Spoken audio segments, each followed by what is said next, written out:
పప్పు చెగోడీలంటే గుర్తొచ్చేది మన చిన్నతనమే. చూస్తేనే తెలుస్తుంది ఎంత క్రిస్పీగా వచ్చాయో. లేట్ చేయకుండా ప్రాసెస్‌లోకి వెళ్ళిపోదాం.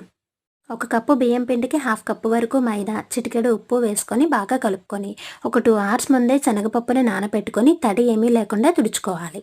కప్పుకి 2 చెప్పుల చొప్పున వాటర్, చిటికెడు ఉప్పు, 1 టేబుల్ స్పూన్ కారం, కొంచెం నెయ్యిని వేసుకొని, ఆ వాటర్ బాయిల్ అవుతూ ఉన్నప్పుడు ఈ పిండిని కూడా వేసుకొని ఒక 5 మినిట్స్ తర్వాత స్టవ్ ఆఫ్ చేసుకోవాలి.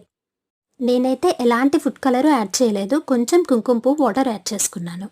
చిన్న చిన్న బాల్స్‌లా ప్రిపేర్ చేసుకొని వీడియోలో చూపిస్తున్న విధంగా చెకోడీలా ప్రిపేర్ చేసుకోవాలి. ముందుగా మీ అందరికీ గురు పౌర్ణమి శుభాకాంక్షలు. ఈ రోజున ఎలాంటి పనులు చేస్తే అష్టైశ్వర్యాలు లభిస్తాయి, ఎలాంటి పనులు చేయకూడదు అనేది లాంగ్ వీడియోలో అప్లోడ్ చేశాను.